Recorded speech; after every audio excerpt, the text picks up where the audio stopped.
Welcome everybody. Today is May 18th.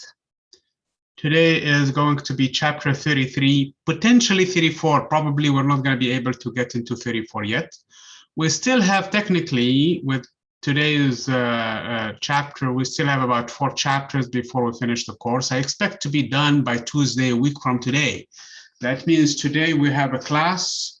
This coming Thursday also we have another class. And also, Tuesday, a week from today, we have another class. Then after that, depending on how we do, we might have another class on Thursday, a week from this week, or not, depending on how we go with it. So if we finish it, I will be available at the regular time on Thursday. What is that day? The 27th. I will be here in class. Some of you have assignments, a lot of assignments actually toward the end. I know we have a couple from last week and we have another one this week. So if in case you have questions or you have things like that, you can drop in. I will hang around for about 15 to 20 minutes. If nobody shows up, then I assume nobody is coming. Then in this case, I probably will stop the session. But if you guys are coming, please let me know so that to plan ahead. Especially if you have specific questions related to the assignments, please send them ahead of time so that we can sit down and work them out, okay? If it's general, you can say, oh, I have a lot of questions, so just basically I need to go through all of them. That's fine too. So because the week after, there is no class on Monday. I know I don't have you for Monday, the 31st, but after that is June, so that is where we really need to start planning for our last exam for this class. We will have a review. And also we will have the final exam, which is the second exam covering the second set of chapters, basically, that we covered. We divided the course into. So this is in a nutshell what's going on. There is assignment, I think the last one is due June 5th. So make sure that you submit all of your assignments, submit everything that is supposed to be due. There will be no more discussion, basically, sessions in terms of assignments. You can always enter into the discussion sessions and enter your comments, but in terms of the ones that to be graded, there is no more.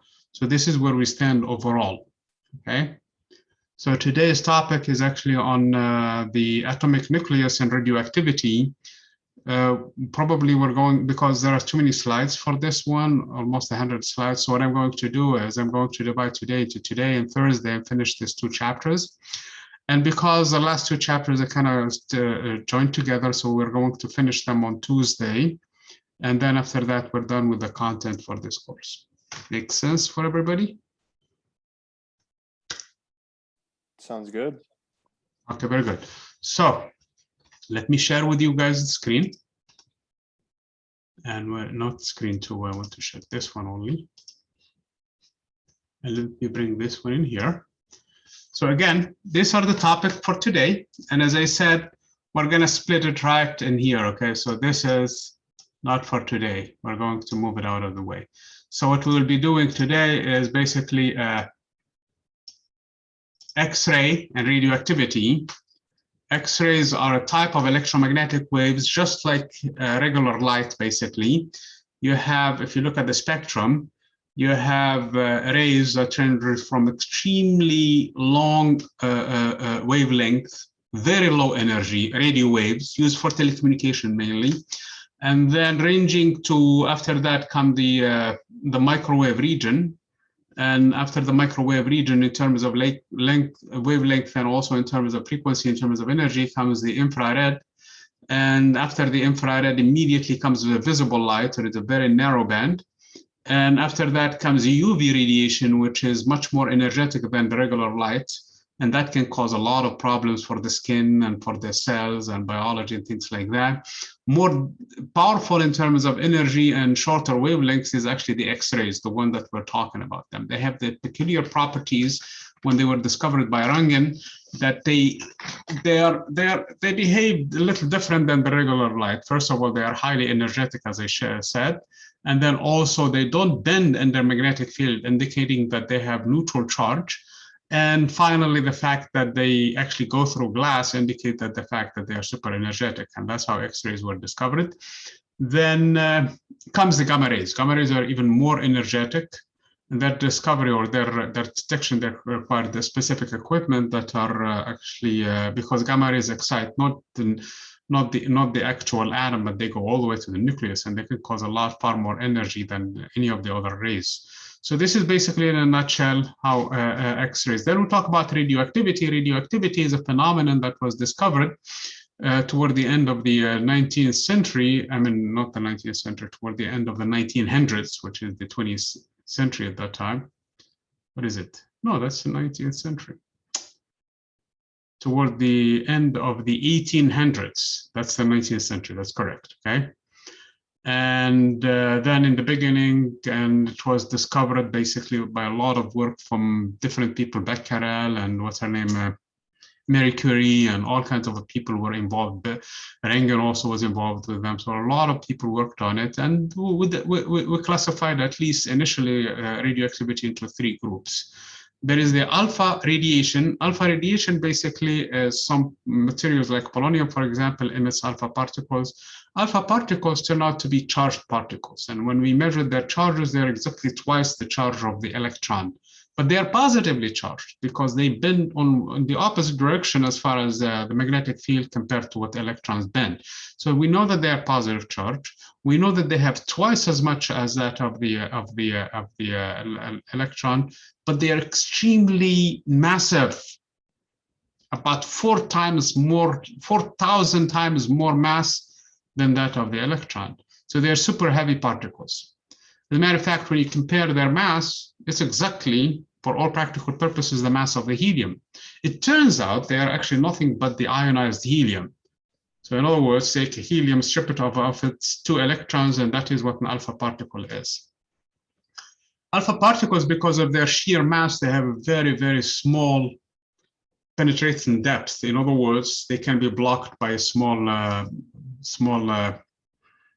protection, basically. You can wear some basic stuff like piece of paper, for example, and should be able to shield you from them. Then there is the beta decay. The beta decay, or the beta particles, they turn out to be mainly electrons, actually. And because their mass is the same like the mass of the electron, and their charge is that of the electron. There is another type of beta decay that was discovered also that seems to have the same mass of the electrons, same characteristic of the electron, except that they have a positive charge, not a negative charge. And when they meet with an electron, they cancel one another, and they create 2 photons. And you need 2 photons, not just one, for the conservation of the energy, for conservation momentum.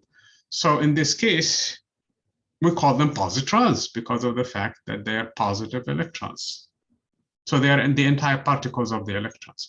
So those are beta decays, and then there is a gamma decay. The gamma decay is when a nucleus has an excess of energy and just rearranges its internal structure. In other words, it does not emit particles. There is no alpha particle coming out, no neutron coming out, no proton coming out, no electron coming out. So in this case, just a rearrangement of the energy, and it gets rid of that excess energy. And that excess energy is actually gamma rays, and the gamma rays turn out to be similar to the X-rays, except that they are far more energetic. Namely, that they are also part of the electromagnetic spectrum. In other words, they don't have a charge. They don't get bent one way or the other inside a magnetic field. They go straight through. So that's where the gamma rays are. Gamma rays, as I said, they are produced actually in the radioactive decay, but they are also produced in large quantities inside the core of the sun. As a matter of fact, the light that you see outside you see everywhere, basically on Earth, originated as a gamma rays, but because it bumps inside the core of the sun into a lot of hydrogen atoms, hydrogen basically nuclei, which is protons. As it bumps on and off of them, its wavelength, actually with the electrons too, its wavelength starts to increase, basically, a phenomenon known as the Compton scattering. And it takes hundreds of thousands of years to leave the sun, the core of the sun. Basically, it goes in, bumps into one, then it goes in, bumps into one. It takes hundreds of thousands of years for that photon that originally came out as extremely energetic, extremely high frequency, very short wavelength radiation from the original process that created it inside the core of the sun to come out of the chromosphere, to come out of the outer shell of the sun. Once it does that, then it travels with the speed of light and comes to us. About 8 minutes later, it's here on Earth, and that is the light that you see in here. So the light in here that you see outside in your room or outside in the backyard or wherever you are, that same light, which is the photons that emerge from the sun, took hundreds of thousands of years to arrive to you. For the most part, it stayed inside the sun. Only 8 minutes in the last journey to reach us.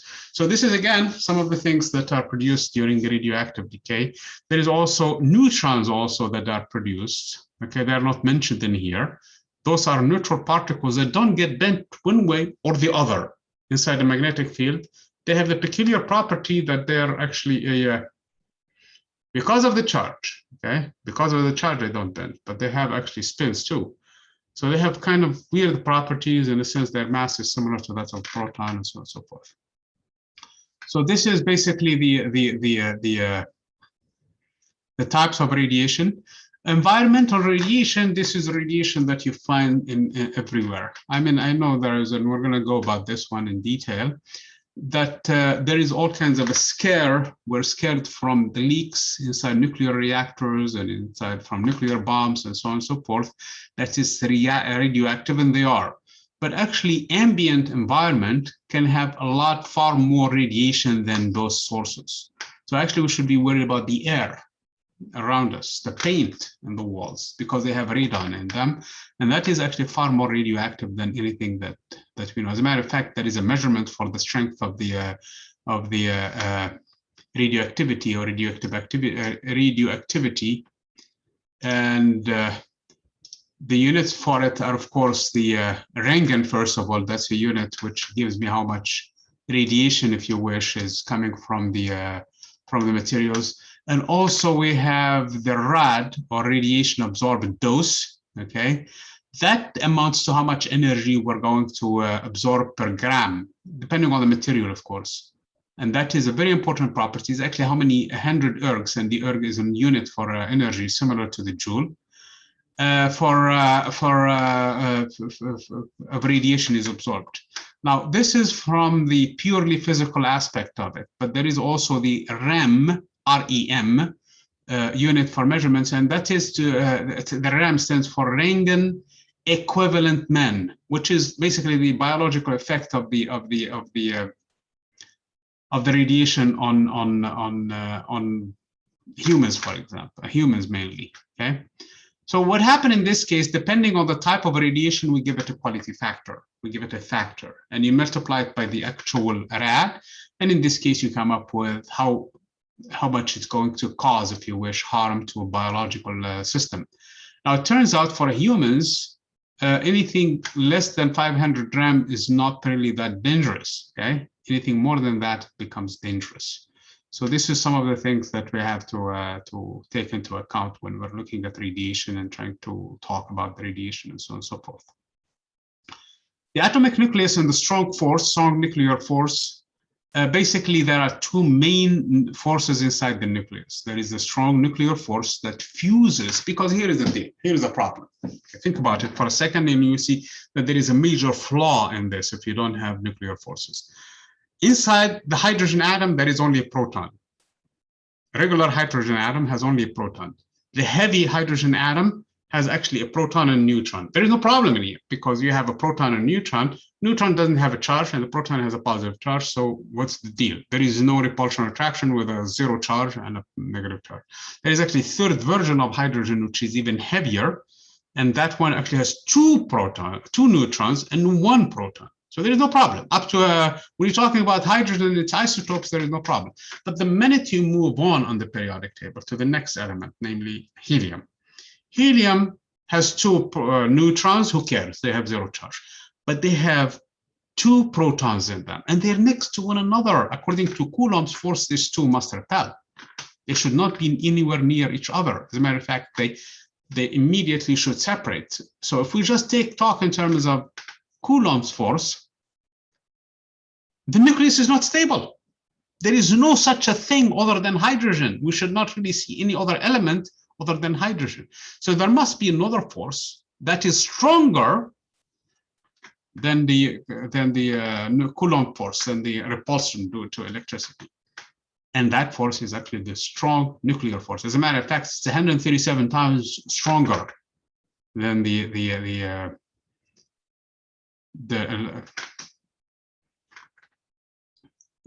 electrostatic repulsion, than Coulomb's force. So, which presents another challenge now. Okay, since there is nuclear force and it's 137 times stronger, why in the world not everything is fused together? Then bring all the protons together, since it's more stronger, since brings them together. Well, there is another issue in here.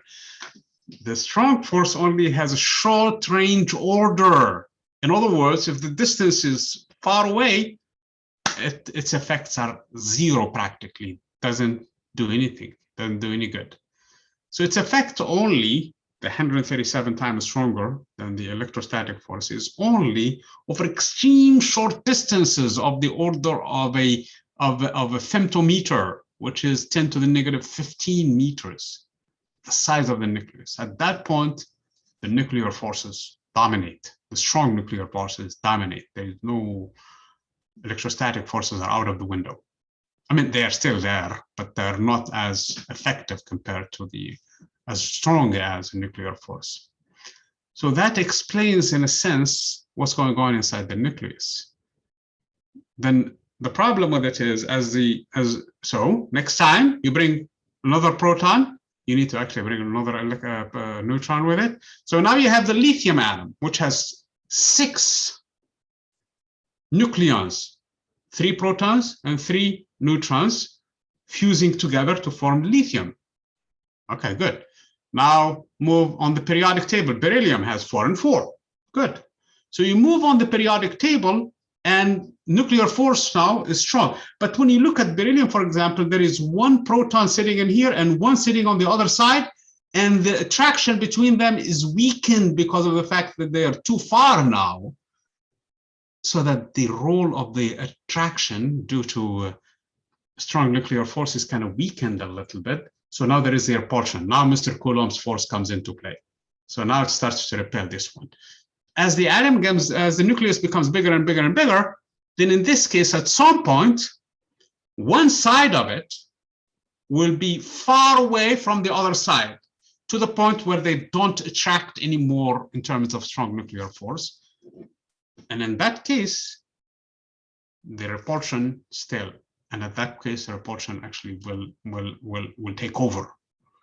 That's why there is a cap on the elements in the periodic table.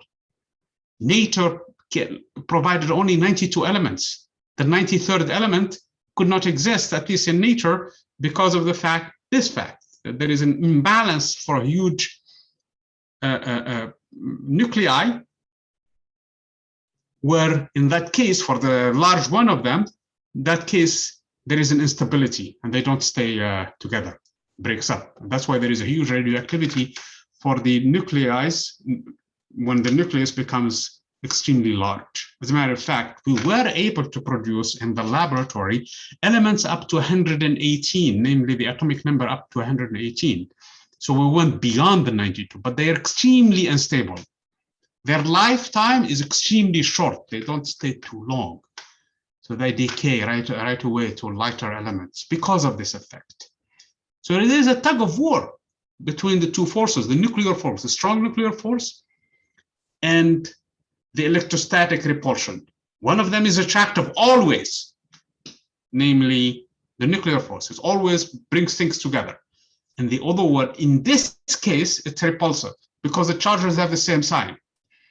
Provided the neutrons in this case, they're like trying to help the strong nuclear force because they don't have a charge, but they always interact in terms of nuclear force. In other words, a proton and neutron attract each other as much as a proton attracts a proton and as much as a neutron attracts a neutron due to this nuclear force. And that explains basically the nucleus and how it's structured.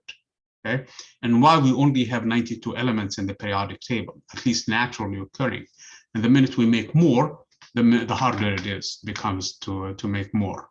So that is basically and even the ones that are less than 92, they are not stable too.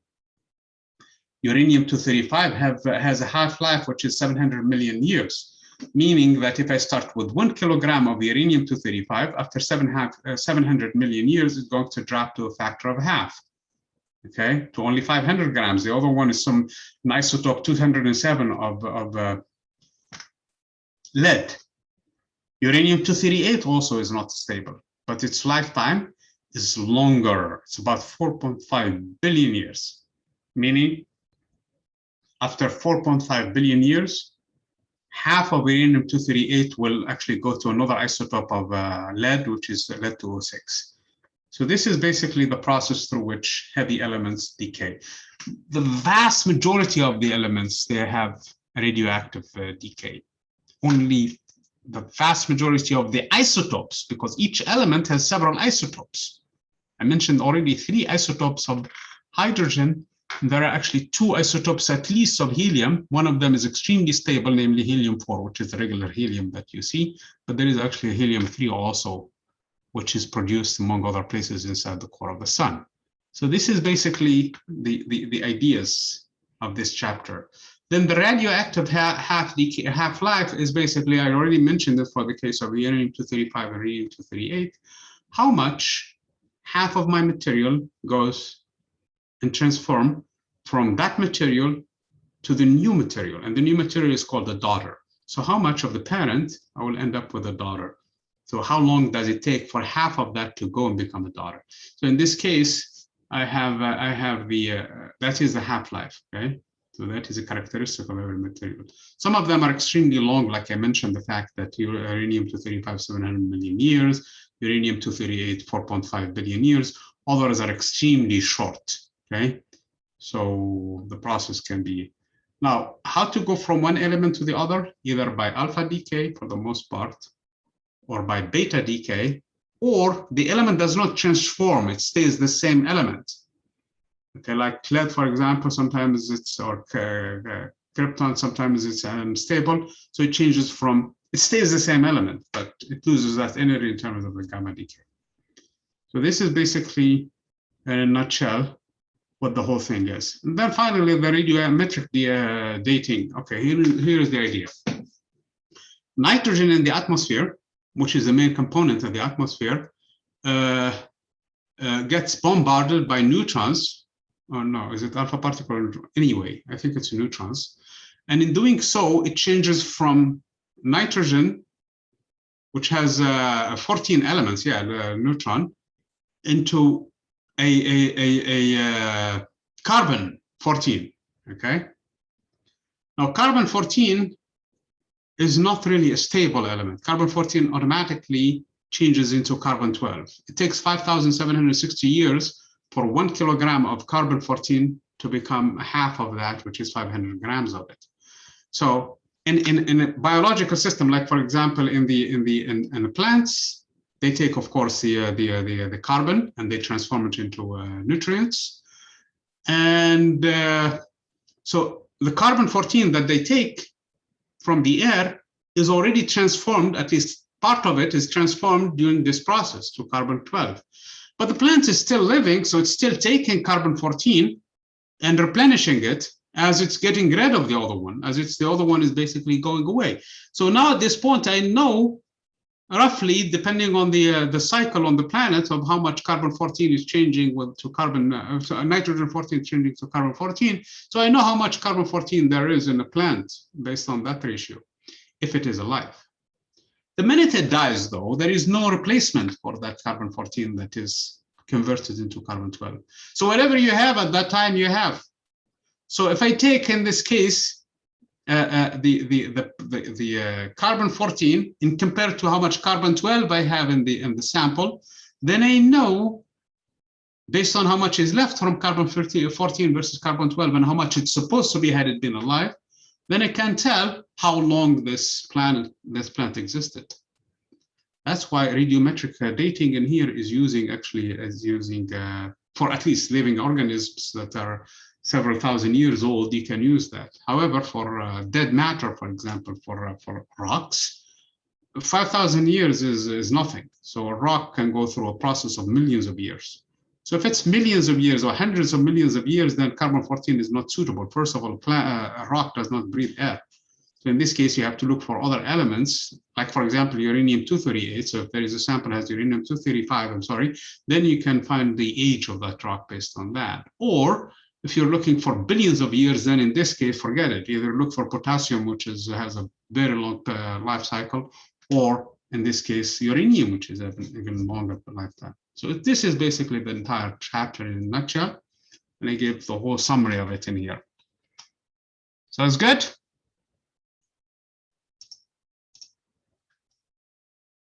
Okay. Again, I mentioned the fact that Röntgen is the one who discovered the X-rays, and he found their properties, which are unique to them. He found that they pass through solid materials, could ionize the air, showed no refraction in glass, indicating that they have extreme high energy, and were undeflected by magnetic field, indicating that they have zero charge, that they are not like regular particles. Okay? X-rays are high energy frequency EM waves, okay, usually emitted by the de-excitation of the innermost orbitals of electrons inside the atom. Remember, the atom has this shell structure, and inside the shell structure, the outer electrons, when they're excited, they have very little gap to jump from one level to the next level. So in this case, when they're excited and they come back to their energy levels, in this case, the jump is very low energy, which is in this case very long wavelength, which probably put them in the visible region, if not actually in the infrared or something even longer. But if the inner ones, the ones inside the atom, inside near the center of near the nucleus, they jump, they're excited. The gap in there is actually very high. So in this case, when they jump back to go back to their ground state, in this case they emit very, very energetic wavelengths, very energetic, radiation that have very short wavelengths or extreme high frequencies. They're this X-rays, okay? And X-rays can be used to, for example, take pictures of the, because they can go through the skin unimpeded. But in this case, they interact with the denser materials, like bones in this case, and give you an image. That's why they are used by the technicians in the laboratory. And what does a technician does immediately after you stand on the other side and you move your shirt or something and you expose yourself to the screen, he runs and hides, okay, on the other side behind a big, heavy, basically protection because of the energy. And we'll see that's really not a bad deal for you because you're not going to expose for a long time from that much radiation. But he or she is on a regular basis in that room, and over long exposure, he or she can develop problems. Even X-rays in here, they can be harmful for them. So radioactivity is the process of a nuclear decay. I didn't mention the weak force. I mentioned the strong force and the electrostatic force and how much they play a role in trying to determine the size of the nuclei.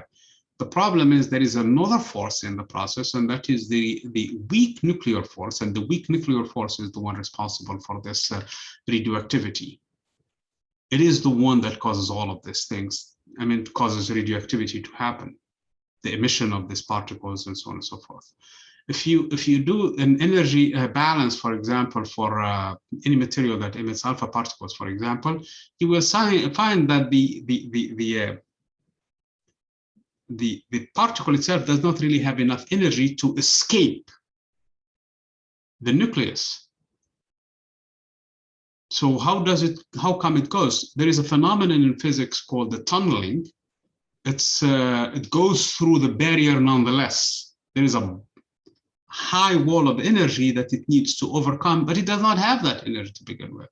So what it does in this case, it tunnels through. It goes through the barrier as if you go through basically, as if you go through the wall yourself, okay? There is a barrier, there is a wall that you cannot go through, and that is physical obstacle for us. But if there is a tunneling on our level, we should be able to go through the other side without even requiring that the wall be broken down or a hammer or anything like that. You find yourself with a non-zero probability to the other side. Well, in this case, the weak force is the one that facilitates the process because there is an exchange of elementary particles that are of extreme high masses, and those particles are actually have zero spin. They're just like the photons, and they're the particles of the nuclear strong force are called the gluons. They're just like the gluons and photons, but they have their own characteristics, and they're characteristic of this kind of interaction, which is called the weak force. The particles, actually, they were given names. They were called the W particles and the Z particles. So that's their name. I mean, I don't know I don't think that the W and the Z stands for anything. There is a W positive, the W negative, and also the Z particle. The point being in here is radioactivity is due to the weak nuclear force. That is really in a nutshell. I was in high school way back when I was a lot younger than now. I wrote an article there in the high school magazine about how the nuclear force basically happens inside the core of the sun.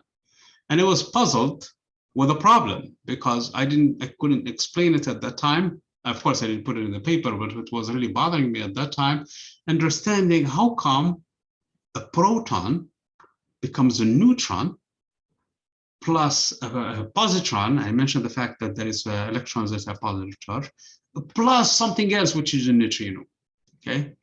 And if I add all of the masses, all the energies of the outgoing, it's less than the energy of the one that was inside. So that was a problem, the starting point. Obviously, the sun has a lot of heat in it, has a lot of pressure in it, and that could account, if you add that to the mass of the proton, to the masses that are produced. But how come, even within cold temperatures, this process could potentially happen? So why there is an issue in here? Because there is a non-zero probability for it to happen. Until I learned about the weak forces and the fact that that is basically the process through which exchange of particles. As a matter of fact, there is a middle stage in there that there is tremendous amount of energy involved, far greater than even the energy that I was thinking about at that time, which is the energy of the proton is about 938 mega electron volt, and the energy that needs to be in the process is about 80 giga electron volt, which is about more than 80 times than that of the proton. So it's not what I was thinking about. Actually, it's worse than that. And that is because it's borrowed over extremely short period of time. It does not violate any laws from the nowhere, from the vacuum, basically, and put back before anybody pay attention.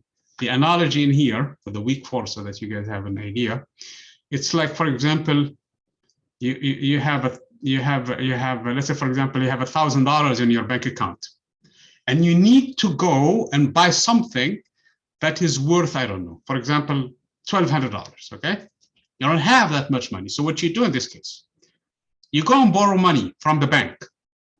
You go actually pick up money from the bank. How much do you pick up? You pick up $80,000. You do the transaction, you buy your purchase in here, and before anybody notices, you put it back in the bank. So you borrow it so fast and you put it back in there. It's a fascinating analogy and fascinating studies in here. Anyway, so radioactivity is a process of nuclear decay, nothing new in the environment. This is actually one of the things that are people actually kind of assuming that's because of modern technology, because of the wars, because of the industrial revolution, we have more radioactive materials. Now, this has existed since the beginning of time. As a matter of fact, other than the solar energy that we have on Earth, the other place that we have a lot of energy coming to the Earth from is from the inside of the Earth. And it's coming because of radioactivity. So we owe our existence actually to radioactivity, because it is because of that heat that is generated inside the core of the Earth, because of this radioactivity, because of this activity in there, that melts the core of the Earth, which is mainly iron and nickel. And both of them have magnetic properties. So both of them are metals. And now, because of the rotation of the Earth moving around, there is a steady current inside the core of the Earth. And that steady current is the one that gives rise to the magnetic field of the Earth. And because of the magnetic field of the Earth is protected for the most part of the super high damaging solar radiation, namely protons and electrons that come from the sun. So those ones, they go to the north and they spiral in, and they go to the south and they spiral in because of their charges through the magnetic field lines of the Earth and do not hit us right head in. And basically, those are the northern and southern lights. And we are protected because of that. And like what's happening, for example, on Mars, that lost most of its heat because it has smaller amount of mass to begin with. So Mars does not really have a strong magnetic field, extremely weak magnetic field that you barely can even detect with anything. So in that case, radiation from the sun and from actually the cosmos goes and hit the planet's surface. So you cannot stand there on the surface of the planet. I mean, even if you have mask on for breathing and everything else, if you're not fully protected from the cosmic radiation and the solar radiation, you're going to be baked in no time. So it's a good thing to have this radioactivity. Radioactivity is to our benefit, the fact that we have it on Earth and here. So again, there are two sources of energy on Earth, and only two. The first one is from the sun, and that is the main one, actually. Even the carbon-based energy, like, for example, fuel in the cars and everything else, at some point, it was energy that was converted from the sun to some sort of a biological system, and then at the end became oil that we use. And then the other source is actually radioactivity that is inside the core of the Earth. And as I was talking about, the only way for the nuclear reaction to happen in the sun actually is because of also the weak force. So, and that is some sort of radioactivity also. So in a sense, we have it all through radioactivity. So that's the main player in terms of energy that gives life here on Earth. Forget about the strong nuclear force, that's only gluing things. Forget about the electrostatic force, that's for electricity, other things. But in terms of energy that is benefiting life on Earth, it's mainly the weak force in radioactivity. So all of that talk about politicians and radioactivity is bad, and it is, and it's dangerous, and it is. It is, don't lose sight of the fact that it is crucial for our existence. Okay. So here are the three types. I talked about the fact and how to find them in terms of the magnetic field, the main ones. There is the alpha particles, which is really a helium nucleus, no more, stripped out of its own electrons. So it's positively charged, and it's twice the positive of the electron. This is the beta decay. For the most part, it's a regular electron. Sometimes it's actually also this way. And the bending in here depends on the mass. The more mass of the particle, the less bending it is because it has more inertia. The less mass of it has less inertia, so it bends far rapidly. So that's why how we determine their mass is based on the curvature, that's all. So if you find another one that has a similar curvature, similar radius basically, but it's on the opposite direction, that you know is a positron, okay? And now you have the gamma rays that don't bend one way or the other because they don't have charge. They're unaffected by the magnetic field. The fact that you have magnetic field there or not doesn't matter. So those are basically. Now, in terms of depth of penetration, like I said, the alpha particles are far more massive and they have the least depth of penetration. In other words, you can protect yourself with a piece of paper from them. The beta particles are actually a little bit more damaging in a sense how much deep they go into the material, and because of their less mass, so they can go deeper. And now the gamma rays, because of the fact that they are actually massless, they don't have rest mass, so they really need a lot of protection here to go through them. Okay. What are we doing on time? Oh man, spent a lot of time. Again, irradiation in this case does not hold radiation inside the material. So when you treat food, for example, with the radioactive materials, all you're doing actually, you're not putting anything inside of them. They're not radioactive anymore. They're done. But what it does in this case, it kills whatever bacteria is in there, whatever little organisms in there, but it doesn't kill the food itself. So it's still, for the most part, intact. Okay. I hope that you guys go through these questions, and if you have difficulty with them, please ask me, and I'll be able to help you with that. Again, the sources of sources of radiation on a daily basis in our lives. The vast majority is coming from the background, the natural processes like cosmic radiation, earth minerals, especially radon in the air. So that's 75% of radiation. Then from medicine and diagnostics, that's 15% of the radiation. From food and water, this is a natural process, okay? Potassium, for example, is radioactive, and that is 8%. Then you're looking at consumer products like whatever other products you use, for example, for your hair or anything like that. And finally, the coal and nuclear plants, the amount, and weapons and all of that, they amount for a fraction of a fraction of a fraction of 1%. So this is something that is we have to have in mind when we're talking about this one. We have to put things in context, okay? Now, every radiation type has a quality factor that you have depending on how much damage it can do. Alpha particles, because of their sheer mass and their sheer charge and the fact that they come super fast, they can cause a lot of damage. So 1 rad, okay, which is basically how many joules or how many ergs you're going to receive per gram, you're going to have per gram, how much energy basically is delivered per gram. This one rad times the factor in this case amounts to about 10 grams. You need actually a whole 10 rads of beta particles to do the same damage. Again, their lethal doses begin at around 500 grams.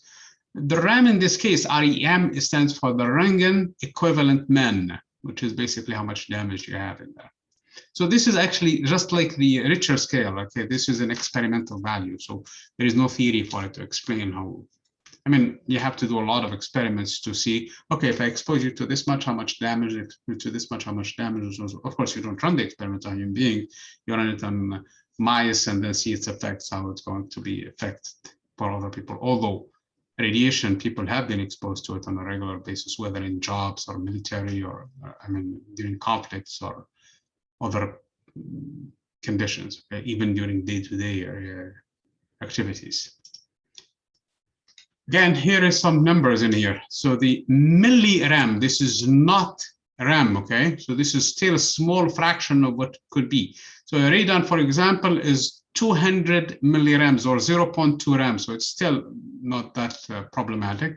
Potassium in human tissues, radon, they are about 35. This is the air radon. No, this is, what is it? Radium, I'm sorry. This is radium. And the ground is 33. So these are small numbers, relatively speaking.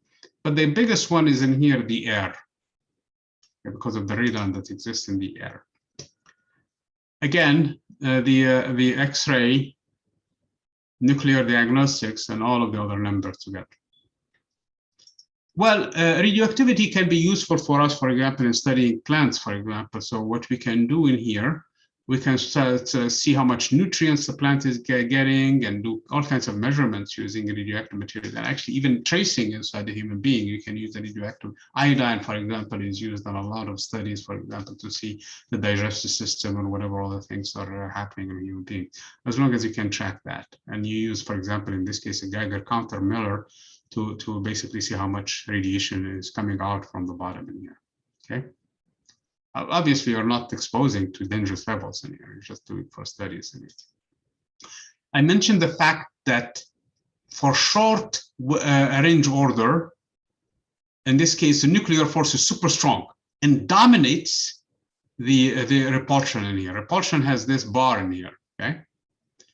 But the nuclear force is extremely far more energetic, so the protons attract to one another. That explains the stability of the helium atom and any other atom other than the hydrogen. Now, when they're a little further away, because this one is inversely proportional to the distance, so it's going to drop. The repulsion is going to be less. But this one practically becomes zero. So in this case, the repulsion takes over.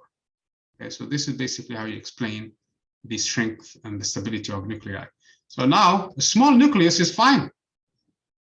Because even though you have two positive protons next to one another and there is a third one on the other side, in this case, there is no problem because of the fact that it's still dominated by this strong nuclear force. Furthermore, you have neutrons that don't repel at all, they attract only. So this attraction is amplified with the presence of neutrons. But in this case, for the nucleons that are bigger, this proton and this proton are far away from each other. In other words, we're in this scenario for those protons.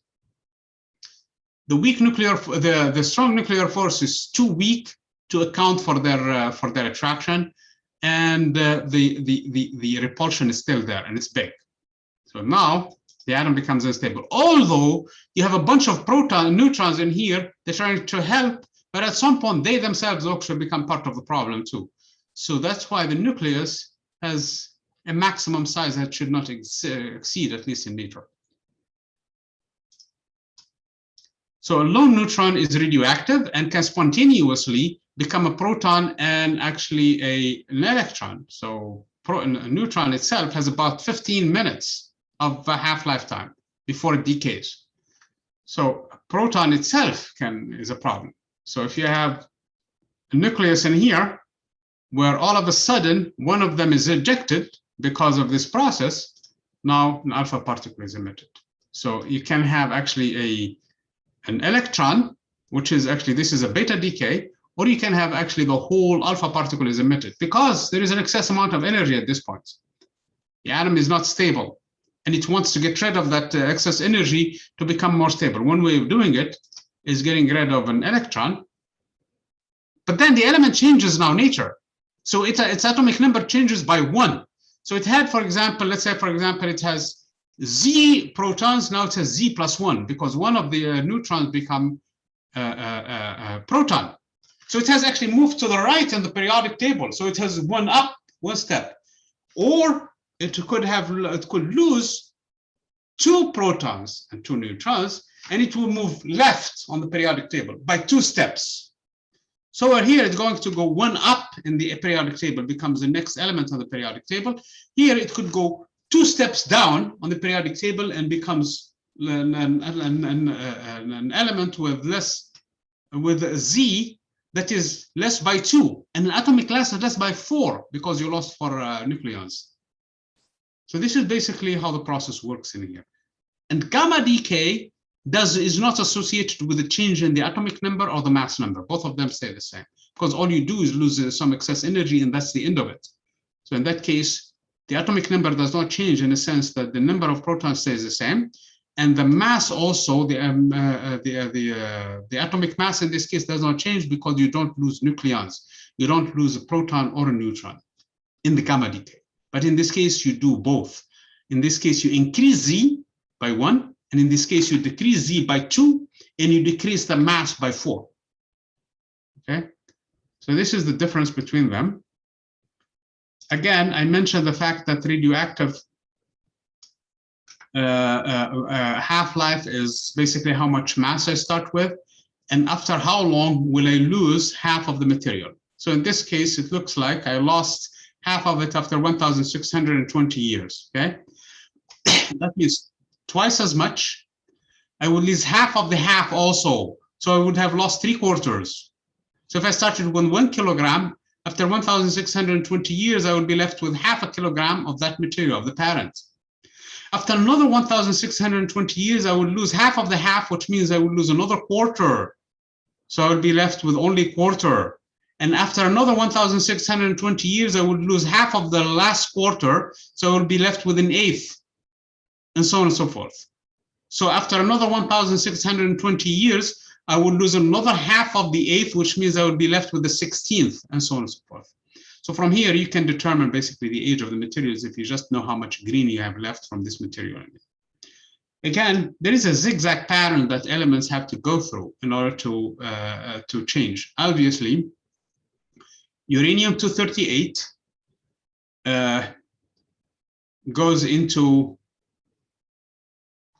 loses 2 protons in this case, and 2 neutrons, and drops by a factor of 2. So from 92 down to 90, as you can clearly see from the atomic number Z. So we were at 92, we're down to 90. but we lost 4 from 230 to 234 because we lost 2 protons and 2 neutrons for a total of 4 nucleons. But then it goes through a beta decay, in which case the Z number increases by 1. So we'll move to the right now. When we move to the right, we go by 1 and then another 1 by beta decay to another 1. So we're back to uranium, but with a different mass. And then we go another alpha decay and another alpha decay by going left to the periodic table, alpha decay, alpha decay. So this process is actually like a zigzag pattern. And in this case, you have 2 possibilities. You go from polonium to lead, or you go to, I really don't know even what this element is, into bismuth in this case, and then you move back to polonium through the beta decay. And then you move through the entire periodic table.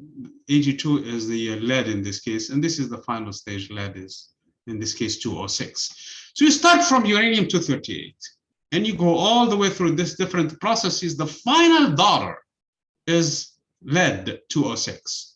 It doesn't matter how you're going to look at it, okay? So the problem is some of these processes take a lot longer times than the other, and all of these are daughters in the process until we get to the final daughter. So this is basically how uranium-238 changes into lead-206, taking about 4.5 billion years in the process. So if I know how much mass I have of uranium-238, this is how much lead-206 I have, then I can tell how old the rock is in billions of years, though, okay? Obviously, this is very hard to do on Earth because of the fact that Earth went through a lot of resurfacing. So Earth went through a lot of weathering, so the rocks on it changed a lot. But if we capture, for example, a rock that comes from an asteroid, asteroids do not have activity on them, geological activities. So those, they would be pure, basically materials to study. So they will be valuable materials to study. That's why we always are interested in asteroids, because of this process to tell us about the early solar system and how it was. I hope that you guys go through all of these questions because it's the same thing in here as I was talking about.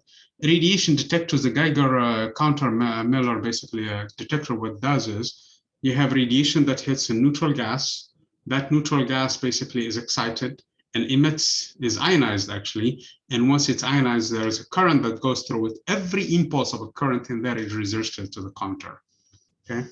That's how you detect radiation. Also, another way of doing it is through cloud chamber. Cloud chamber is basically a supersaturated vapor. And in this case, when the charged particle, when not necessarily charged particles, they of course leave traces, and even non-charged particles, they can actually interact with the matter in there and give you all kinds of traces in that. It's fascinating things that can show us, for example, the paths of different particles in here. Obviously, if the particle is charged, it's going to spin one way, or it's going to spin the other way, depending on, it's going to spiral actually. Spiraling is actually inside the magnetic field, depending on its charge. Sometimes it goes unimpeded, and those ones, they seem to have no charge because they don't get bent. And we mentioned the fact that some elements through this process, they go through this radioactive decay. So the first one is, for example, between uranium-238 and thorium, is by emitting this 2 proton, 2 neutron particle, which is called the alpha particle. But the alpha particle is an ionized version of helium, that's all, okay? So in this case, you have an element going to an element. This is the dream of all the alchemists in the past. They wanted to change an element to another element. Now you changed it actually from Z92 to Z90, which is a completely different element of the periodic table with different chemical process properties and everything else, okay? Whereas in a chemical reaction, you can't do that. You stay with the same elements. Again, in here, you can also emit an electron. And in doing so, you change an element from one element to the other. And in this case, the number Z actually increases. It was 90, now it's 91. And the number in here also drops by, because you increased Z, so you better drop the number of neutrons so that the total number doesn't change. So the total number does not change in this case, the sum of the two.